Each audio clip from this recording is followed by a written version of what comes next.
ಏನು ಸಮಸ್ಯೆ ಆಯಿತು, ಎಲ್ಲಿ ಎಡವಟ್ಟಾಯಿತು ಅಂತ ಹೇಳಿದ್ರೆ ಎಡವಟ್ಟಿನ ಬಗ್ಗೆ ಮಾತನಾಡೋಣ. ಯಾರು ತಪ್ಪು ಮಾಡಿದ್ರು ಅನ್ನೋದ್ರ ಬಗ್ಗೆ ಮಾತನಾಡೋಣ. ಎಲ್ಲಿ ಎಡವಟ್ಟಾಯಿತು, ಸರ್ಕಾರ ಎಡವಿತಾ, KSCA ಎಡವಿದ್ದ, RCB ಎಡವಿದ್ದ, ಅಥವಾ ನಾವೇ ತಪ್ಪು ಮಾಡ್ಕೊಂಡ್ವಾ, ಇದ್ರ ಬಗ್ಗೆ ಮಾತನಾಡ್ತಾ ಹೋಗೋಣ. ಬಟ್ ಸತ್ಯ ನೀವು ದೃಶ್ಯಾವಳಿಯಲ್ಲಿ ಗಮನಿಸ್ತಾ ಇದ್ದೀರಲ್ವಾ, ಇದು ಮಹಾ ದುರಂತದ ಎರಡನೇ ದೃಶ್ಯ, ಇದು ಮಹಾ ದುರಂತದ ಮೂರನೇ ದೃಶ್ಯ. ಅಸ್ವಸ್ಥಗೊಂಡವರನ್ನು ಆಸ್ಪತ್ರೆಗೆ ಸಾಗಿಸಲಾಗ್ತಾ ಇತ್ತು, ಬಟ್ ಅದಾಗಲೇ ಅವರು ಮೃತಪಟ್ಟಿದ್ರು ಅನ್ನೋದು ಗೊತ್ತಿರಲಿಲ್ಲ. ನೋಡಿ ಎಷ್ಟು ಕಾಮನ್ ಕೂಲ್ ಆಗಿದ್ದಾರೆ ಅಂತ. ಅಲ್ಲಿ ನಿನ್ನೆ ಬೆಳಗ್ಗೆಯಿಂದಲೂ ಕೂಡ ಜನ ಜಮಾಯಿಸ್ತಾ ಇದ್ರು, ಬಟ್ ಸಿದ್ಧತೆ ಹೇಗಿತ್ತು ಅನ್ನೋದ್ರ ಬಗ್ಗೆ ಯಾರೊಬ್ಬರು ಕೂಡ ತಲೆ ಕೆಡಿಸ್ಕೊಂಡಿರಲಿಲ್ಲ. ಯಾರೊಬ್ಬರು ಕೂಡ ಸಿದ್ಧತೆ ಬಗ್ಗೆ ತಲೆ ಕೆಡಿಸ್ಕೊಂಡಿರಲಿಲ್ಲ, ಜನವನ್ನ ನಿಭಾಯಿಸೋದ್ರ ಬಗ್ಗೆ ತಲೆ ಕೆಡಿಸ್ಕೊಂಡಿರಲಿಲ್ಲ. ಎಲ್ಲರೂ ಕೂಡ ವಿಜಯೋತ್ಸವದಲ್ಲಿದ್ದರು. ದೃಶ್ಯಾವಳಿಯನ್ನು ಗಮನಿಸ್ತಾ ಇರ್ಬೋದು. ನೋಡಿ, ಈಗ ಮಾತನಾಡ್ತಾ ಹೋಗೋಣ.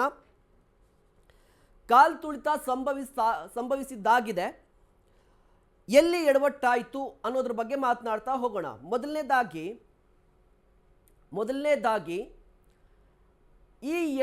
ಈ ದುರಂತಕ್ಕೆ ಕಾರಣ ಏನು ಅಂತ ಹೋಗೋದಾದರೆ, ಅಹಮದಾಬಾದ್ ಸ್ಟೇಡಿಯಂನಲ್ಲಿ RCB 18 ವರ್ಷಗಳ ಬಳಿಕ ಕಪ್ಪನ್ನು ಗೆಲ್ಲುತ್ತೆ. ಕಪ್ ಗೆದ್ದ ನಂತರ ಇಡೀ ಬೆಂಗಳೂರು ಸಂಭ್ರಮಾಚರಣೆಯಲ್ಲಿ ತೊಡಗುತ್ತೆ. ಮೊನ್ನೆ ನೈಟ್ ಎಲ್ಲವೂ ಕೂಡ ಸಂಭ್ರಮಾಚರಣೆಯಲ್ಲಿ ಇಡ್ತಾರೆ. ಇಂತಹ ಹೀಟ್ ಇದ್ದಂತಹ ಸಂದರ್ಭದಲ್ಲಿ ನೋಡಿ, ಆಲ್ಮೋಸ್ಟ್ ಅಭಿಮಾನಿಗಳು ಕುಣಿದು ಕುಪ್ಪಳಿಸ್ತಾ ಇರ್ತಾರೆ, ಆ ಹೀಟ್ ಇರುತ್ತೆ, ಸಂಭ್ರಮಾಚರಣೆಯಲ್ಲಿ ಇರ್ತಾರೆ. ಅದರ ಮಾರನೇ ದಿನವೇ ಕೇವಲ 24 ಗಂಟೆಗಳ ಒಳಗಾಗಿ ಸಂಭ್ರಮಾಚರಣೆಯನ್ನು ಮಾಡಬೇಕು ಅಂತ ಕೊಟ್ಟಂಥ ಈ ಐಡಿಯಾವನ್ನು ಕೊಟ್ಟಂಥ ಮುಟ್ಟಾಳ ಯಾರಿದ್ದಾನಲ್ವಾ, ಆತನಿಂದ ಶುರುವಾಗುತ್ತೆ ಈ ಪ್ರಾಬ್ಲಮ್.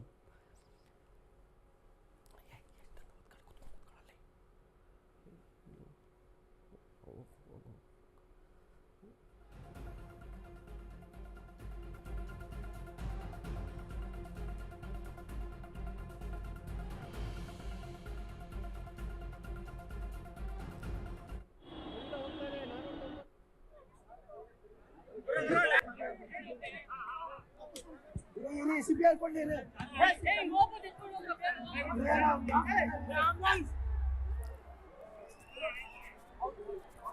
ಆಂಬುಲೆನ್ಸ್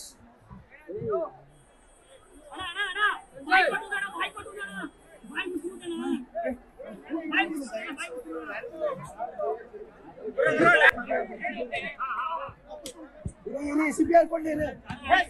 ಎಷ್ಟು ದೃಶ್ಯಾವಳಿಯಲ್ಲಿ ಗಮನಿಸ್ತಾ ಇರ್ಬೋದು, ಇದು ಮಹಾ ದುರಂತದ 6ನೇ ದೃಶ್ಯ. ಇದು ಅಸ್ವಸ್ಥಗೊಂಡಿರುವಂತಹ ಯುವಕ ಗೋಳಾಡ್ತಾ ಇದ್ದಾನೆ. ಅಲ್ಲೇ ಇದ್ದಂತಹ ಜನರು, ಆತನ ಸಂಬಂಧಿಕರು, ಫ್ರೆಂಡ್ಸು ಅಂದರೆ ಉಳಿಸುವ ಪ್ರಯತ್ನವನ್ನು ಮಾಡ್ತಾ ಇದ್ರು. ಇದು ಮತ್ತೊಂದು ದೃಶ್ಯವನ್ನು ಗಮನಿಸ್ತಾ ಇದ್ದೀರಾ, ಇದು 7ನೇ ದೃಶ್ಯ. ಇದು ಏಕಾಏಕಿಯಾಗಿ ನೂರಾರು ಸಂಖ್ಯೆಯಲ್ಲಿ ಜನರು ಕುಸಿದು ಬೀಳ್ತಾರೆ, ಅವರನ್ನು ಎಳಿತಾ ನೋಡಿ. ಅಲ್ಲಿ ಒಂದು ಬ್ಯಾರಿಕೇಡನ್ನು ಹಾಕಿದ್ರೂ ಕೂಡ ಜನ ಏಕಾಏಕಿಯಾಗಿ ನುಗ್ತಾರೆ. ಇದರಿಂದ ಏನಾಗುತ್ತೆ ಅಂತ ಹೇಳಿದ್ರೆ, ಅಲ್ಲಿ ಸಿಲ್ಕೋಬಿಡ್ತಾರೆ, ಅಲ್ಲಿದ್ದಂತಹ ಜನರು ಕೂಡ ನರಳಾಡ್ತಾರೆ. ಆಗ ಅವರನ್ನು ಹೊರಗಡೆ ತೆಗೆಯುವಂಥ ಪ್ರಯತ್ನವನ್ನು ಮಾಡ್ತಾರೆ. ಇದು ಕೂಡ ಒಂದು ಕಾರಣ ಆಗಿರುವಂಥದ್ದು. ಇನ್ನು 8ನೇ ದೃಶ್ಯಕ್ಕೆ ಹೋಗೋಣ ಡೈರೆಕ್ಟಾಗಿ. ಇದು ಮಹಾ ದುರಂತದ 7ನೇ ದೃಶ್ಯ. ಪರಿಸ್ಥಿತಿ ಹೇಗಿತ್ತು ಅಂತ ಹೇಳಿ, ಇದು 8ನೇ ದೃಶ್ಯವನ್ನು ನೀವು ಗಮನಿಸ್ತಾ ಇರ್ಬೋದು. ಅಸ್ವಸ್ಥ ಯುವಕನನ್ನು ಸಿಬ್ಬಂದಿ ಹೊತ್ಕೊಂಡು ಹೋಗ್ತಾ ಇದ್ರು. ನೋಡಿ, ಈ ಎಲ್ಲ ದೃಶ್ಯಾವಳಿಗಳನ್ನು ನೋಡ್ತಾ ಇದ್ರೆ ನಿಮ್ಗೆ ಏನು ಅನಿಸ್ತಾ ಇದೆ ಅಂತ ಹೇಳಿದ್ರೆ, ಅಲ್ಲಿ ವ್ಯವಸ್ಥೆ ಸರಿ ಇರಲಿಲ್ಲ. ನೋಡಿ, ಆಂಬುಲೆನ್ಸ್ನ ವ್ಯವಸ್ಥೆ ಇರಲಿಲ್ಲ, ಜೊತೆಗೆ ಆಂಬುಲೆನ್ಸ್ ಬರಲಿಕ್ಕೂ ಸಾಧ್ಯ ಕೂಡ ಇರಲಿಲ್ಲ. ಕಾರಣ ಏನು ಅಂತ ಹೇಳಿದ್ರೆ, ಎಲ್ಲ ಕಡೆ ಕೂಡ ನಿಮಗೆ ನೀವು ಬೆಂಗಳೂರೇನಾದರೂ ಕರೆಕ್ಟಾಗಿ ನೋಡಿದರೆ ವಿಧಾನಸೌಧ, ಅದೇ ರೀತಿಯಾಗಿ Taj West End hotel, Chinnaswamy stadium, ಇದೆಲ್ಲವೂ ಕೂಡ ನಡೆದುಕೊಂಡೇ ಹೋಗ್ಬೋದು ನೀವು ಇಲ್ಲಿಂದ ಇಲ್ಲಿಗೆ. ಸೊ ಅಷ್ಟು ಜನ ಬಂದಿರೋ, ಒಂದು ಲಕ್ಷಾಂತರ ಮಂದಿ ಬಂದಿದ್ರು, ಆಂಬುಲೆನ್ಸ್ ಹೋಗ್ಲಿಕ್ಕೂ ಕೂಡ ಸಾಧ್ಯವಾಗ್ತಾ ಇರಲಿಲ್ಲ. ಇದ್ರ ಜೊತೆಗೆ ಮಹಾ ದುರಂತದ ದೃಶ್ಯ 9 ಇದು. ಸ್ಥಳದಲ್ಲೇ ಕುಸಿಬಿದ್ದಂಥ ಯುವಕರನ್ನು ಹೊತ್ಕೊಂಡು ಹೋಗ್ತಾರೆ. ಇವರೆಲ್ಲರೂ ಕೂಡ ಅಸ್ವಸ್ಥಗೊಂಡಿದ್ರು, ತೀವ್ರವಾಗಿ ಅಸ್ವಸ್ಥಗೊಂಡಿದ್ರು. ಕಾಲು ತುಳಿತ ಸಂಭವಿಸಿತ್ತು, ನೂಕುನುಗ್ಗಲಾಗಿತ್ತು. ಹೀಗಾಗಿ ಈ ಎಲ್ಲರನ್ನ ಕೂಡ ಕೂಡಲೇ ಆಸ್ಪತ್ರೆಗೆ ದಾಖಲು ಮಾಡುವಂಥ ಒಂದಿಷ್ಟು ಪ್ರಯತ್ನವನ್ನು ಕೂಡ ಮಾಡಿದ್ರು ಸಿಬ್ಬಂದಿ. ಆದರೆ ಯಾವುದು ಕೂಡ ಪ್ರಯೋಜನಕ್ಕೆ ಬರಲಿಲ್ಲ. 11 ಮಂದಿ ಸಾವನ್ನಪ್ಪಿದ್ದಾರೆ. ಈಗಾಗಲೇ ಸಾಕಷ್ಟು ಮಂದಿ ಗಾಯಗಳಿದ್ದಾರೆ, ಅವರಿಗೆ ಚಿಕಿತ್ಸೆ ಕೂಡ ಮುಂದುವರಿತಾ ಇದೆ. ಈಗ ಮಹಾ ದುರಂತದ 10ನೇ ದೃಶ್ಯವನ್ನು ನೀವು ಗಮನಿಸ್ತಾ ಇದ್ದೀರಾ. ಇದು ಕಾಲಿಗೆ ಪೆಟ್ಟು ಬಿದ್ದಿತ್ತು, ರಕ್ತ ಸುರಿತಾ ಇತ್ತು. ಆ ಯುವಕ ಹೇಳ್ತಾ ಇದ್ದ ನೋಡಿ, ಇದು ಚಿನ್ನಸ್ವಾಮಿ ಸ್ಟೇಡಿಯಂನಲ್ಲಿ ನಡೆದಂಥ ಘಟನೆ, ಸ್ಟೇಡಿಯಂ ಬಳಿ ನಡೆದಂಥ ಘಟನೆ. ಇದು ನಿನ್ನೆ ಸಂಜೆ ಆಲ್ಮೋಸ್ಟ್ 5:50 ಸುಮಾರಿಗೆ ನಡೆದಂಥ ಘಟನೆ, ಅಂದರೆ ಆಲ್ಮೋಸ್ಟ್ ನಿಮ್ಗೆ 5 ಗಂಟೆ ಸುಮಾರಿಗೆ ನಡೆದಂಥ ಘಟನೆ.